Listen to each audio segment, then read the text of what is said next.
Indo British advanced pain clinic నొప్పి మాయం surgery దూరం ఫర్ అపాయింట్మెంట్స్ 9155515563. నమస్తే, వెల్కమ్ టు ఐడ్రీ మీడియా. నేను మీ సౌజన్య. 10th క్లాస్ ఎగ్జామ్స్ రాయబోతున్నటువంటి స్టూడెంట్స్ ఎవరైతే ఉన్నారో వాళ్ళ కెరీర్ చాలా బ్రైట్గా ఉండాలి అని అంటే ఎలా బిల్డ్ చేసుకోవాలి, అండ్ నెక్స్ట్ 10th తర్వాత ఏ కోర్సెస్ తీసుకుంటే మంచిది, అండ్ ఈ మధ్యలో ఏవైతే హాలిడేస్ ఉంటాయో అప్పుడు కూడా టైం వేస్ట్ చేసుకోకుండా ఎలా యూటిలైజ్ చేసుకోవచ్చు, ఇలా ఎన్నో అంశాలకు సంబంధించి మనకి ఎన్నో విషయాలను తెలియజేయడానికి ఈరోజు మనతో పాటు ఉన్నారు బాదం సుభాష్, ఎడ్యుకేషనల్ మెంటర్ ఉన్నారు. వారితో మాట్లాడదాం. నమస్తే అండి. నమస్తే అండి. సో 10th క్లాస్ ఎవరైతే పర్స్యూ అవుతున్నారో సో నెక్స్ట్ వాళ్ళ బ్రైట్ ఫ్యూచర్ కోసం ఏం చేస్తే మంచిది, ఏ కోర్స్ తీసుకుంటే మంచిది అంటారు? First of all 10th class అవ్వగానే వాళ్ళు కొన్ని పారామీటర్స్ ఫాలో అవ్వాల్సి ఉంటుందండి. యాక్చువల్గా ఏంటంటే వాళ్ళు రాసిన దాన్ని బట్టి దే నో అబౌట్ దట్. అంటే మ్యాథ్స్ బాగా చేయగలిగారా, ఫిజిక్స్ బాగా చేయగలిగారా, కెమిస్ట్రీ బాగా చేయగలిగారా, అంటే సైన్స్లోకే వస్తాయి. అట్లాగే బయాలజీ అని ఉంటుంది. ఈ బయాలజీలో వాళ్ళు వెళ్ళదలుచుకుంటే, బయాలజీలో మనం వాళ్ళ కెరీర్ ఎంచుకోదలుచుకుంటే అంటే బైపీసీ స్ట్రీమ్లోకి వెళ్తారు. లేదు మ్యాథ్స్ బాగా చేయగలుగుతున్నారనుకుంటే జనరల్గా అందరూ కూడా మ్యాథ్స్కి వెళ్తారు. మొన్న రీసెంట్గా జరిగిన రీసెర్చ్ ఏం జరిగిందంటే ఇండియాలో ఒక అన్ని స్టేట్స్లోనూ కూడా ఇంజనీరింగ్ చదివిన పర్సెంట్ తీసుకుంటే ఒక 100 మంది తీసుకుంటే అందులో 45% from the both Andhra, Telangana, Karnataka, Tamil Nadu ఇందులోనే ఉన్నారండి. 45% ఇంజనీరింగ్ స్టూడెంట్స్. మొత్తం 100% కనుక మీరు మొత్తం అయిన ఇంజనీరింగ్ అయిన వాళ్ళు చూసుకుంటే హోల్ ఓవర్ ఇండియాలో 45% ఓన్లీ 4 స్టేట్సే ఉన్నారు. అంటే ఎందుకు అంటే ఇంజనీరింగ్ అన్నది అంత క్రేజీగా తయారైపోయింది. ఒక గత 15-20 ఏళ్ళ నుంచి కూడా స్టేటస్ సింబల్ అయిపోయింది. అందరూ కూడా ఇంకా ఇంజనీర్. ఇప్పుడు మార్కెట్కి ఏ కోర్స్ అయితే తీసుకుంటే కెరీర్ బాగుంటుంది అనేది చూస్ చేసుకోవాలండి. ఇప్పుడు ఇంజనీరింగ్ చదవడం వల్ల అవకాశాలు ఉన్నాయి, ఇప్పుడు కూడా ఉన్నాయి. కానీ ఏంటంటే ఆర్టిఫిషియల్ ఇంటెలిజెన్స్ వచ్చిన తర్వాత, మెషిన్ లెర్నింగ్ వచ్చిన తర్వాత, ఐఓటీ వచ్చిన తర్వాత చాలా అవకాశాలు తగ్గిపోయాయండి. ఇప్పుడు కంపెనీలో ఒక సాఫ్ట్వేర్ ఇంజనీర్లు ఒక 100 మంది కావాలండి. అందులో మీరు artificial intelligence, machine learning apply చేస్తే almost it is reduce to the 60% only. Sometimes 40% కూడా అయిపోతుంది. అంటే 60% జాబులు పోతున్నాయి ఆర్టిఫిషియల్ ఇంటెలిజెన్స్ రావడం వల్ల. అంటే వేరే కొత్త అవకాశాలు కల్పించబడుతున్నాయి. కానీ ఏంటంటే artificial intelligence, machine learning, IoT రావడం వల్ల చాలా అవకాశాలు తగ్గిపోతున్నాయి. కాబట్టి మన పిల్లోడు ఎందులో నాలెడ్జ్ ఉంది, అసలు ఎలాంటి కోర్సెస్ ఉన్నాయి, పారామెడికల్ కోర్సెస్ ఉన్నాయి, తర్వాత చాలా మంచి జియో ఫిజిక్స్ అని ఉంది, తర్వాత మెటలర్జీ అని ఉంది. సారీ టు డిస్టర్బ్ యూ, కొంతమందికి మ్యాథ్స్ అంటే చాలా ఇంట్రెస్ట్ ఉంటుంది, అంటే సైన్స్ రిలేటెడ్ కాకుండా చూసుకుంటే. బట్ పేరెంట్స్ ఏంటంటే నువ్వు ఎంపీసీఏ తీసుకో అంటారు.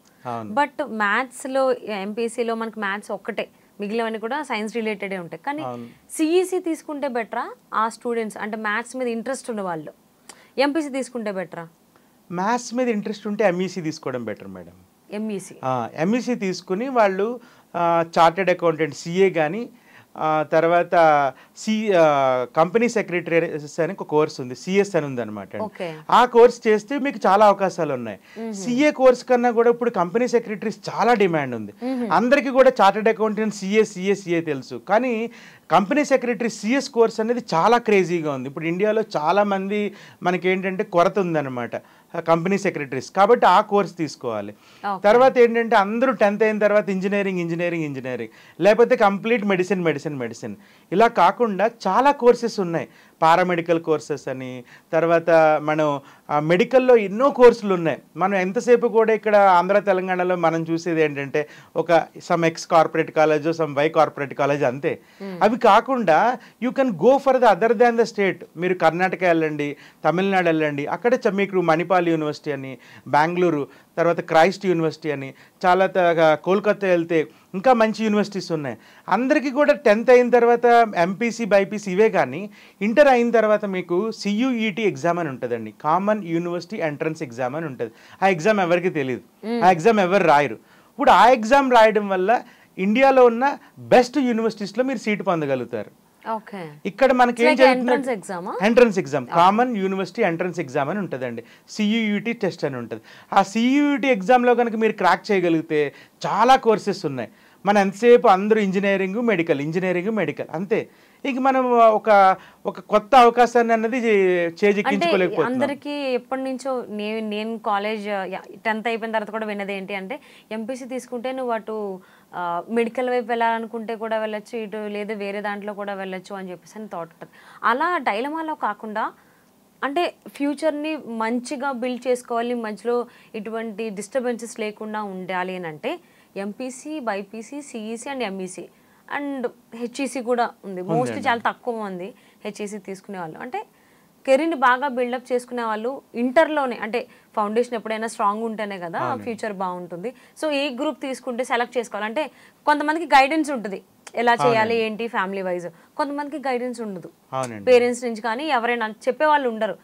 అందరితో పాటు ఆంధ్ర వాళ్ళు వెళ్తున్నారు కదా, నా ఫ్రెండ్ కూడా వెళ్తున్నారు కదా, నేను కూడా వెళ్ళిపోతానని కొంతమంది ఉంటుంది. అని ఎలా చూసింగ్ ఉండాలి for bright future? Bright future అంటే ఎప్పుడు కూడా ఒక సైన్స్ తీసుకుంటే అండి, అందులో రీసెర్చ్లో మంచి బ్రైట్ ఫ్యూచర్ ఉంది. ఒక రీసెర్చ్ వైపు రీసెర్చ్ స్కాలర్గా వెళ్ళాలనుకుంటే మీరు కనుక బయోటెక్నాలజీ అని, తర్వాత సెల్ బయాలజీ అని, తర్వాత ఇలా చాలా కోర్సెస్ ఉన్నాయి. సిసిఎంబిలో మీకు కనుక గూగుల్ చేస్తే మీకు సిసిఎంబిలో centre for cellular and microbiology అని ఉంటుంది అనమాట. తర్వాత ఇందులో ఏంటంటే మనకి హైదరాబాద్లో కూడా చాలా ఇన్స్టిట్యూట్స్, ప్రీమియర్ ఇన్స్టిట్యూట్స్ ఉన్నాయి.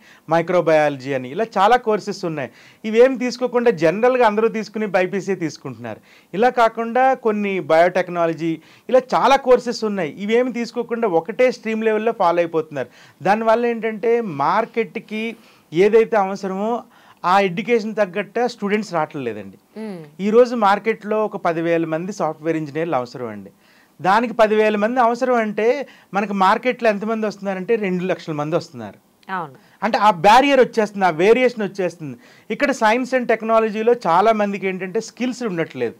ఇక్కడ ల్యాబ్స్ ఒకటి లేవండి. చాలా వరకు మీరు ఇంజనీరింగ్ కాలేజ్ తీసుకుంటే ఇక్కడ మనకి ఇంటర్మీడియట్లో కూడా ఒక ల్యాబ్ అన్నదే లేదండి. ఏ కాలేజ్లో కూడా ల్యాబ్ ఎప్పుడు చెప్పిస్తారంటే లాస్ట్లో ఒక 1 మంత్లో ప్రాక్టికల్స్ ఏదో చేపించామని చెప్పేసి జనవరిలో ప్రాక్టికల్స్ చేపిస్తారు, అయిపోద్ది అంతే.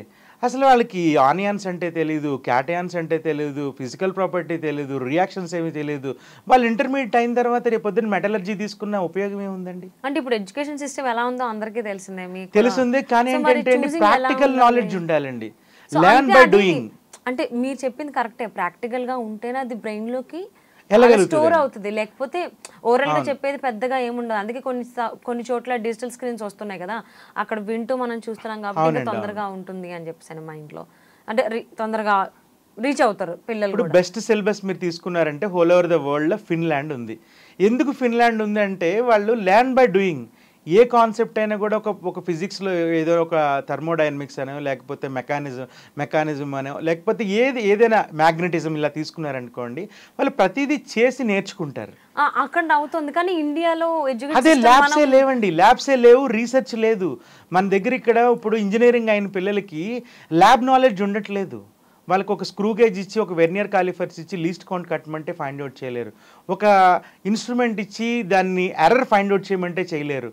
వాళ్ళకి ఎలా వస్తాయి టెక్నికల్ జాబ్స్, ఎలా వస్తాయి? కాబట్టి కంపల్సరీగా ఇండియాలో అన్నది రీసెర్చ్ రావాలి.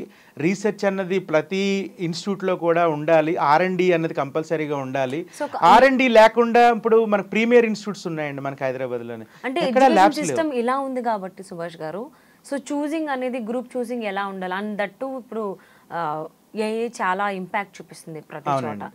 సో దాన్ని తట్టుకుంటూ, అంటే ఏదైతే టెక్నాలజీ బాగా డెవలప్ అవుతుందో దాన్ని బేస్ చేసుకుని గ్రూప్స్ అనేది ఏ విధంగా చూస్ చేసుకోవాలి ఆఫ్టర్ 10th ఏం చెప్తారు? ఆఫ్టర్ 10th తర్వాత అండి, పిల్లోడికి కనుక బాగా మ్యాథ్స్లో నాలెడ్జ్ ఉంది, తర్వాత వాళ్ళకి సాఫ్ట్వేర్ సైడ్ ఇంట్రెస్ట్ ఉంది, then you can go for the engineering. అది ఐఐటి తీసుకుంటారా, ఐఐటిలో మీకు మంచిగా వస్తుందా, లేకపోతే NITలో వస్తుందా, IIITలో వస్తుందా? లేదు బయాలజీలో మంచి ఇంట్రెస్ట్ ఉంది, మీరు బైపీసీ రాశారు, మీరు బైపీసీలో నీట్లో ర్యాంక్ రాలేదు, చాలా పారామెడికల్ కోర్సెస్ ఉన్నాయి. పారామెడికల్ కోర్సెస్ అన్నవి మీరు గూగుల్ చేస్తే తెలుస్తుంది. మనకి మణిపాల్ యూనివర్సిటీ చూసుకుంటే అందులో ఒక ప్రత్యేకించి ఒక 30-40 బ్లాక్లు ఓన్లీ మెడికల్ సంబంధించిన కోర్సులే ఉన్నాయి. ఇప్పుడు రీసెర్చ్ అంతా కూడా ఓన్లీ మెడికల్ మీదే జరుగుతుందండి. అంటే ఇప్పుడు మీరు ఒక CPR మిషన్ కనిపెడుతున్నారు, కొత్తగా కనిపెట్టారు CPR మిషన్ అని. అట్లాగే సెల్ బయాలజీ మీద కొన్ని రీసెర్చ్లు జరుగుతున్నాయి. ఇట్లా కొన్ని కొత్త గ్రూప్స్ తీసుకోండి. అందరూ ఒకటే మోస పద్ధతిలో బైపీసీ తీసుకుని ఎప్పుడో స్టాండర్డ్ అవుట్డేట్ అయిపోయింది ఆ కోర్సే. బైపీసీలో ఏదైతే బయాలజీ మ్యాథ్స్ ఇది చదువుతున్నారో బైపీసీ తీసుకుని బాటనీ జువాలజీ తీసుకుంటున్నారో అది అవుట్డేట్ అయిపోయి కొత్త కొత్త కోర్సులు వస్తున్నాయి. మార్కెట్కి కావాల్సినట్టు తీసుకోండి. మార్కెట్కి కావాల్సింది ఏంటి? ఈవేళ పారామెడికల్లో ఒక ట్రైన్డ్ నర్సెస్ లేరు. నర్స్ కోర్స్ అవుతుంది కానీ వాళ్ళకి అసలు ఏ విధమైన బేసిక్ స్కిల్స్ ఉండట్లేదు. బేసిక్ స్కిల్స్ అంటే దట్ మీన్స్ ల్యాబ్ నాలెడ్జ్ ఉండట్లేదు. ఓకే, అంటే స్టూడెంట్స్ కూడా theoretical knowledge only by hearting. So అంటే మ్యాథ్స్ మీద ఇంట్రెస్ట్ ఉంటే ఎంఈసీ తీసుకోవాలి. MPC or MEC company secretaries course తీసుకోవచ్చు. సో సిఈసీ అంటే అది సిఈసీ కూడా చాలా మంచి కోర్స్ అండి. మనం ఇప్పుడు ఎలా అంటే అందరూ ఎంపీసీ చదువుతున్నారు. సిఈసీ కూడా చాలా మంచి కోర్స్ ఉంది. ఎకనామిక్స్ కనుక మీరు బాగా అర్థం చేసుకోగలిగితే, మ్యాథ్స్ అర్థం చేసుకోగలిగితే you can create the wonders. అసలు మార్కెట్ అనాలిసిస్ ఏంటి, ఒక ప్రోడక్ట్ మీద రీసెర్చ్ జరుగుతుందంటే అది ఎకనామిక్స్లోనే తెలుస్తుంది. అలాగే మ్యాథ్స్ మీకు నాలెడ్జ్ ఉండి ఎకనామిక్స్ నాలెడ్జ్ ఉంది అనుకోండి, you can create the wonders. Market research అనేది పేరెంట్స్ సపోర్ట్ కూడా ఉంటుంది కదా. నేను అటు వెళ్దాం అనుకుంటున్నాను, నాకు ఎకనామిక్స్ అంటే ఇప్పుడు మీరేమనుకున్నారంటే ఐఐటీలో చదవాలని మీ కోరిక ఉండిపోయింది, అదే మళ్ళీ మీ పిల్లల మీద రుద్దేస్తున్నారు.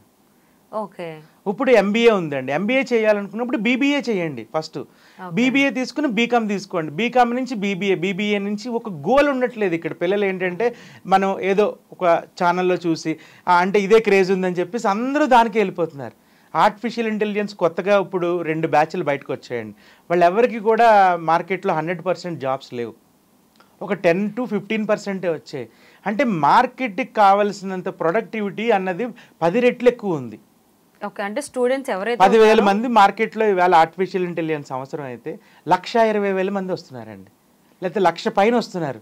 అంటే బ్యారియర్ అనేది మార్కెట్కి తగ్గట్టుగా ఉండట్లేదు. ఇప్పుడు మనకి ఏదైతే కొత్త టెక్నాలజీ ఉంది, ఇప్పుడు ఏదైనా ఒక బైక్ తీసుకున్నారనుకోండి, ఒక ప్లగ్ తీసుకోండి. ఆ ప్లగ్ ఇక్కడ ఇండియాలో తయారు చేస్తే 20 రూపాయలు కాస్ట్ అవుతుంది. అదే మీరు చైనా నుంచి తెచ్చుకుంటే 12 రూపాయలకి వస్తుంది. ఏంటంటే ఇక్కడ టెక్నికల్ నాలెడ్జ్ ఎవరికి లేదు. ఒక కంపెనీ మీరు పెట్టారు కానీ టెక్నికల్ నాలెడ్జ్ ఎవరికీ లేదు. ఎలా మీరు ఇంప్లిమెంటేషన్ చేస్తారు? కాబట్టి ఇక్కడ ఏంటంటే టెక్నికల్ నాలెడ్జ్ అప్పట్లో పాలిటెక్నిక్ అని, తర్వాత ఐటీఐ అని ప్రత్యేకంగా ఒక కోర్స్ తీసుకునేవారు. మీరు ఇప్పుడు ఏదో ఒక మిషన్ టెక్నాలజీ మీద వెళ్ళాలనుకుంటున్నారు, దానికి ఒక కోర్స్ తీసుకుని దాంట్లో మాస్టర్ అయ్యారనుకోండి, then you can get the money. ప్రత్యేకించి పిహెచ్డి చేస్తేనే వాళ్ళు సక్సెస్ వస్తుందని ఏం లేదండి. మీరు కాన్సెప్ట్ మీద ఆలోచించి దాని మీద డెడ్ ఎండ్ అంటే మీరు వేరే ఎవరో చెప్పారని డీవియేషన్ అవ్వకుండా దాని మీదే వర్క్ చేస్తే we can create the wonders. ఈరోజు 11-12 సంవత్సరాల అమెరికాలో ఉన్న ఒక అబ్బాయి మొన్న ఇక్కడికి మనకి రేవంత్ రెడ్డి గారు కూడా పిలిచి సన్మానించారు ఒక స్టార్టప్ కంపెనీలో. ఆ అబ్బాయి ఏజ్ చాలా చిన్నది, అప్పుడే ఎన్నో కంపెనీలు పెట్టి చాలా పెద్ద హ్యూజ్ రెవెన్యూ క్రియేట్ చేశాడు. అంటే 1-2 సంవత్సరాల్లోనే అయ్యిందా? కాదు, దాని వెనకాల చాలా హార్డ్ వర్క్ చేస్తే అవుతుంది. పేరెంట్స్ సపోర్ట్ కూడా చాలా, పేరెంట్స్ సపోర్ట్ ఉండాలి. ఇక్కడ పేరెంట్స్ కూడా must be known about the concept. So system అనేది జర మారితే అందరికీ బాగుంటుంది. సో రాబోయేటువంటి రోజుల్లో సిస్టమ్ మారుతుందని ఆశిద్దామండి. And thank you so much for sharing valuable information with us. Thank you very much.